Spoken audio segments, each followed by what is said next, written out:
ఎదుర్కొంటారని చెప్తున్నా. ఇంకొక మాట, నాకు గన్మెన్లు లేరు, నా గన్మెన్లు తీసేసినాక తర్వాత నా పైన దాడులు జరుగుతాయని పుట్టమాదు మాట్లాడుతున్నాడు. సోయి ఉండి మాట్లాడుతున్నావా, సోయి లేక మాట్లాడుతున్నావా నాకు అర్థమైతలేదు. నిన్ను ముట్టుకున్నాడు ఒకటి, ఆ రోడ్డు పండు పోయే ఒక శునకాన్ని ముట్టుకున్నాడు ఒకటి. 2014లో కాంగ్రెస్ పార్టీ ఈ రాష్ట్రంలో శ్రీధర్ బాబు గారు ఓడిపోయినప్పుడు నీ కులానికి సంబంధించిన నాయకుల మీద నువ్వు దాడి చేయించలేదా? బీసీలకు సంబంధించిన నాయకుల మీద దాడి చేయించలేదా? మా ఇనుముల సతీష్ ఇంటి ముందట చెత్త పోయించలేదా?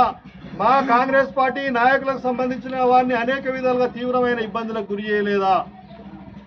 వామన్ రావు దంపతుల హత్య కేసులో నిన్ను ముద్దాయిగా పేర్కొంటూ నిన్ను పోలీస్ స్టేషన్కి పిలిచి విచారణ చేయించిన మాట వాస్తవం కాదా అని చెప్తున్నా. హత్య రాజకీయాలలో నీ అల్లుడి ప్రమేయం ఉంటుంది. హత్యలకు సంబంధించి రౌడీ షీటర్లను ప్రోత్సహించిన సంస్కృతి నీది. మాకేం సంబంధం? మేమెందుకు దాడి చేస్తాం?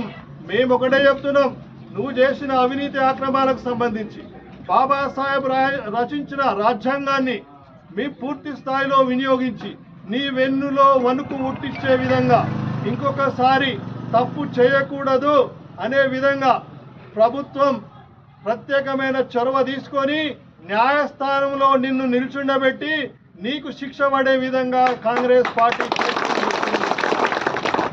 ఈ ప్రాంతంలో హత్య రాజకీయాలకు చోటు లేదు. ఈ ప్రాంతంలో అవినీతికి చోటు లేదు.